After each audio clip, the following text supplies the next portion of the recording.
நமச்சிவாய. ஜெய் ஸ்ரீராம். ஸ்ரீராம் அதவாய. சமீபத்தில் ஒரு நேசு என்ன பண்ணிட்டோம்னா, வெளிநாட்டில் வந்து பல ஆயிரம் ஆண்டுகளுக்கு முன்னாடி உள்ள ஒரு கோயில் கட்டெடுக்கப்பட்டிருக்கு. அப்போ அந்த கோவில சிவன் கோவில் இருக்கும். அது ஒவ்வொன்றா அந்த ஆராய்ச்சியாளர்கள் எடுத்து பார்க்கணும். அப்படி எடுத்து பார்க்கும்போது அவங்களுக்கு ஒரே வியப்பு.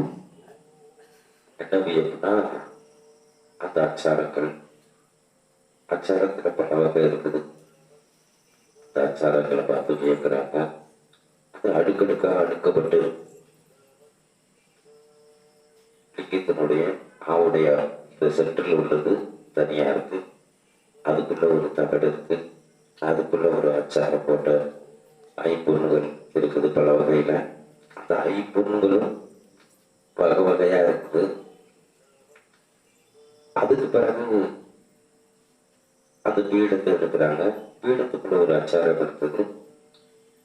அதுக்கு ஐம்பொன்கள் இருக்குது.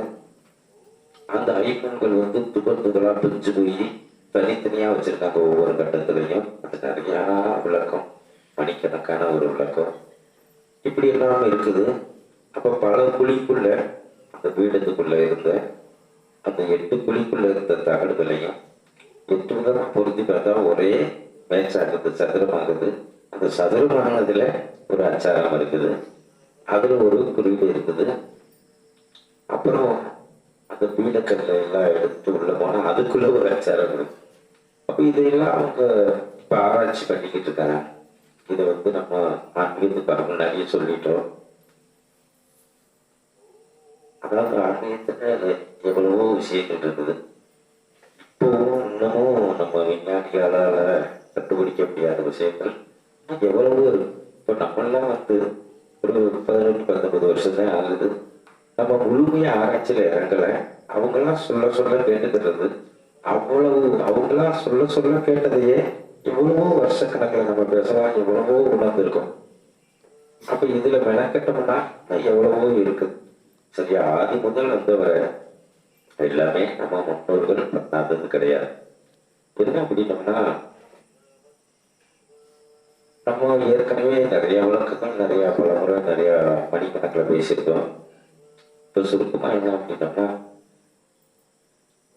அதாவது வந்து ஆலை என்றா என்ன, கருவர் என்றா என்ன, சிலை என்றா என்ன, கருவறை என்ன அளவு இருக்கணும், பீடங்கள் என்ன அளவு இருக்கணும், பீடம் என்ன அளவு இருக்கணும், சிவலிங்கிட்ட ஆவுடையார் என்ன அளவு இருக்கணும், இந்த ஐம்பொன்கள் இந்த பொசிஷன்ல வைக்கணும், அதுக்கு என்ன அச்சாரம் விடணும், அதுக்கு என்னென்ன பூஜை முறைகள் பண்ணணும், என்னென்ன மந்திரங்கள் பண்ணணும், அப்படிங்கிற ஏகப்பட்ட விளக்கங்கள் இருக்கு.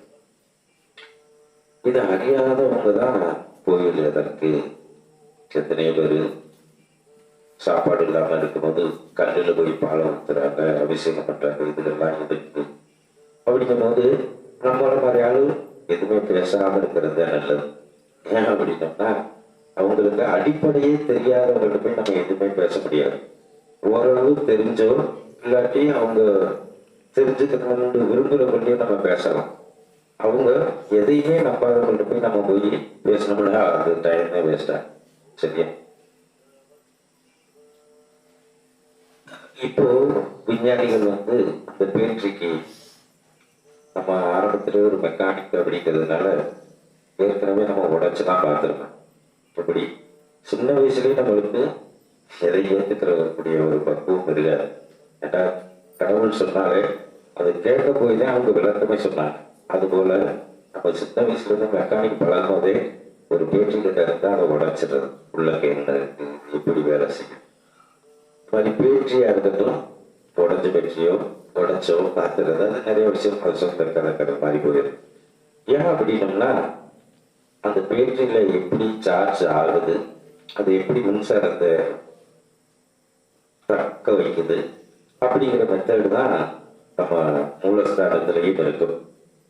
இப்படி நம்ம கரண்ட்னால சொருவி பேட்டரி சார்ஜ் வாங்கி அதன் பிறகு அது ஒளி தருதோ, அந்த மின்சாரத்தை நம்ம பயன்படுத்துகிற மாதிரி இருக்கோ, அதே போலதான் நம்ம கோவில்களும் வடிவமைக்கப்பட்டது.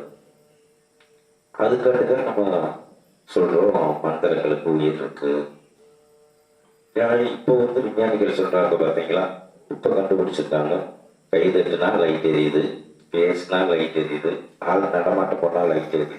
இது இப்போ கண்டுபிடிச்சது. இதைத்தான் நம்ம முன்னோர்கள் உலகம் தோன்றின நாள் முதலே கண்டுபிடிச்சிட்டாங்க. எப்படி மந்திரம் சொன்னா அந்த சக்திகள் வெளிப்படுறது மாதிரி அதே மெத்தட் தான் இதுவும். சரியா? அதுக்கு பிறகு நம்ம குழந்தைகள்கிட்ட சமூகத்தில் போய் பள்ளிக்கூடத்தில் பேசணும் ஸ்கூல்ல.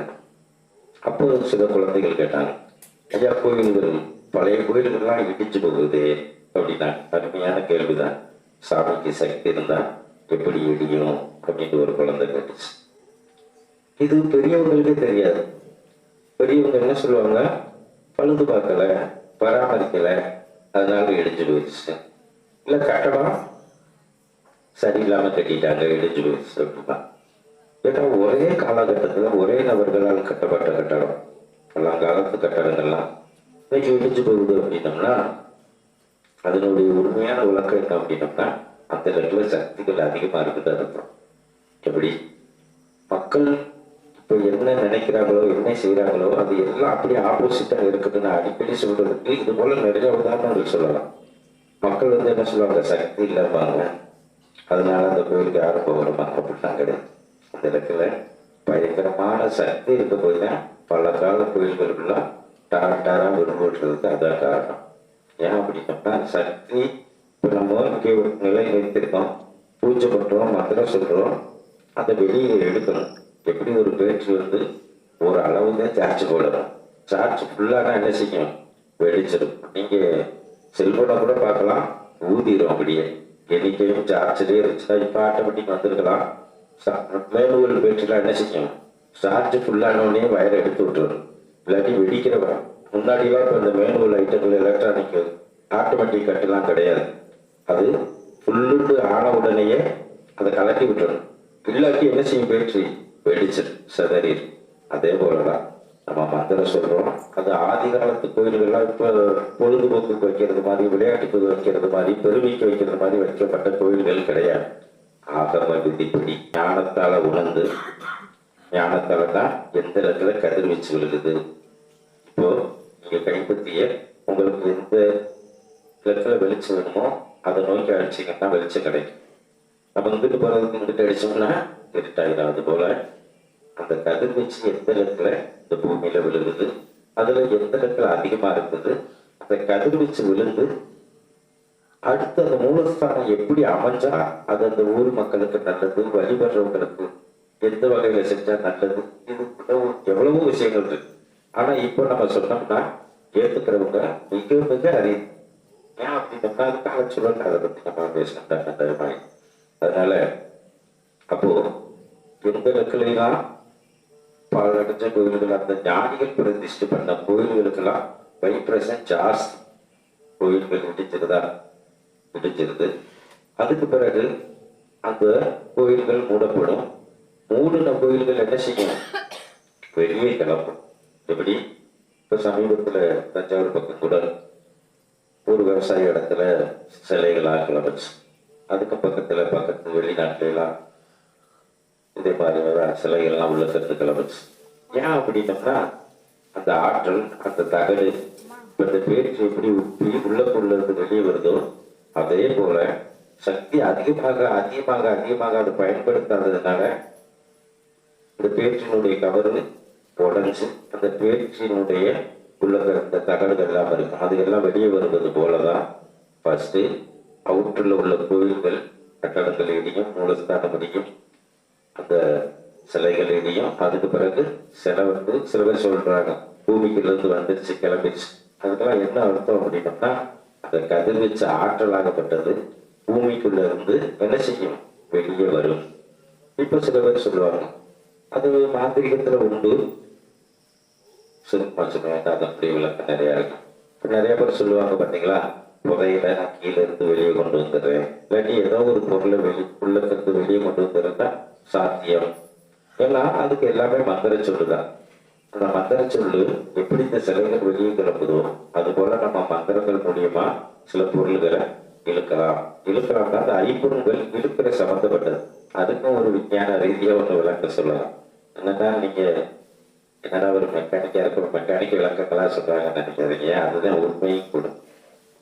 ஏன்னா விஞ்ஞானிகள் அதையெல்லாம் ஆராய்ச்சி பண்ணி இந்த கடவுள் இல்லை சாமி இல்லைங்கிறவங்க எல்லாத்தையும் யோசனை பண்ணணும்.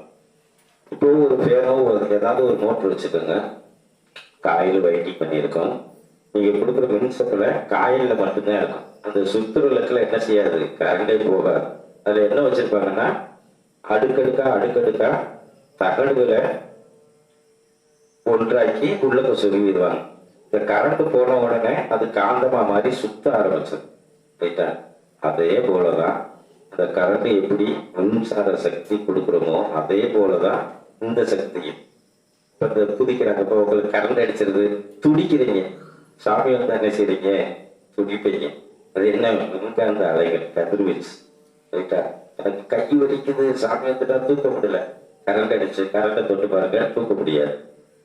இப்படி நிறைய விளக்கங்கள் இருக்கு. நம்ம சொன்னா கேட்பான், ரைட்டா, இவர் என்ன புதுசா சொல்றாரு அப்படிப்பாங்க. இதுதான் உண்மையும் தத்துவம். நம்மளுக்கு அதை பார்த்த உடனேயே நம்ம பசங்க ஒரு பசங்க நீங்க முன்னாடி சொன்னதையே இப்ப அவங்க குழம்பின்னா பெரிய கூத்து என்னன்னா, அந்த விஞ்ஞானிகளுக்கு தெரியல இது என்ன கோடு போட்டிருக்கு, என்ன செய்யுது, எதுக்காண்டி இப்படி வச்சாங்கன்னா ஆராய்ச்சி பண்ணிட்டு இருக்காங்களாம். நம்ம இதை பல வருஷத்துக்கு முன்னாடி இப்படியே ஈஸியா பேசி சொல்லி முடிச்சிட்டோம். இந்த அச்சாரம் இது இதுக்குத்தான், இந்த தகடு வைக்கிறது இதுக்குத்தான், சிலை வைக்கிறது இப்படித்தான், அந்த சிலைக்கு உயரம் அகலம் எல்லாமே இருக்குது அப்படின்ட்டு ஏகப்பட்ட சொல்லி முடிச்சிட்டோம். அவங்க பெரிய நாடுதான், அவங்க அதை பத்தி ஆராய்ச்சி பண்ணிக்கிட்டு இருக்காங்க.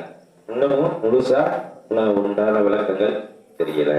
இது மாதிரி எவ்வளவோ விஷயங்கள் இருக்கு, வாழ்க்கையிலையும் இருக்குது, நம்ம நடைமுறையிலையும் எவ்வளவோ விஷயங்கள் இருக்குது ஆன்மீகத்துல. சரியா?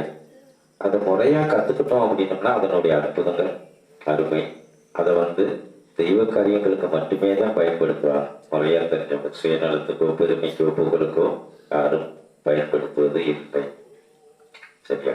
இப்போ போன வாரம் ஒரு 4-5 ஐயாக்குமார் புதுசாக வந்துருந்தாங்க. அவங்கள்ட்ட நம்ம சில பரிகாரங்கள் சொன்னோம், விளக்கங்கள் சொன்னோம். அதுல அவங்க 4-5 பேர் சொன்ன பதில் என்ன அப்படின்னம்னா, நீங்க சொல்றது உண்மைதான், நீங்க சொன்னதைத்தான் ஒரு சிலர் அருள்வாக்கு சொல்றவங்கள்ட்ட போயிருக்காங்க, அவங்க சொல்லியிருக்காங்க. ஒரு சிலர் ஜாதகம் பார்க்குறவங்கள்ட்ட போயிருக்காங்க, சொல்லியிருக்காங்க. இப்படி பல கதையா சொன்னாங்க. நாங்க